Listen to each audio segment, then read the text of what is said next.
La montée du niveau de la mer est inexorable. Le GIEC, le groupement d'experts intergouvernemental sur l'évolution du climat, réuni en septembre dernier en Suède, a confirmé le diagnostic.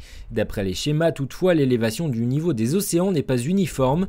Selon le LIENS, le laboratoire sur l'environnement de l'Université de La Rochelle, les mesures sur le littoral de Charente-Maritime sont proches de la moyenne mondiale. On a fait quelques études récemment sur des données historiques qui étaient faites à Forenet, Fort Boyard et sur l'île d'Aix, qu'on a essayé de rattacher à des observations plus récentes. On a installé un observatoire il y a 2 ans sur l'île d'Aix.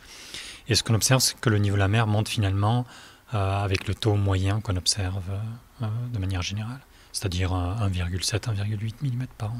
Pour étudier le changement climatique et l'impact sur le littoral, un projet baptisé Cécile a été lancé il y a 3 ans par l'Université de La Rochelle, Créocéan, le bureau de recherche géologique et le laboratoire d'études en géophysique et océanographie spatiale.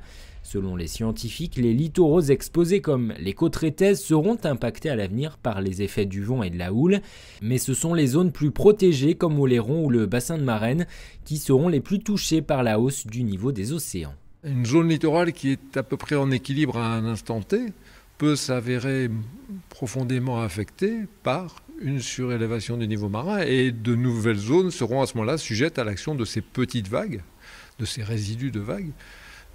Par ailleurs, il peut aussi y avoir des modifications des systèmes de transport des sédiments et donc un déséquilibre des zones. Des travaux qui intéressent de près depuis Xintia.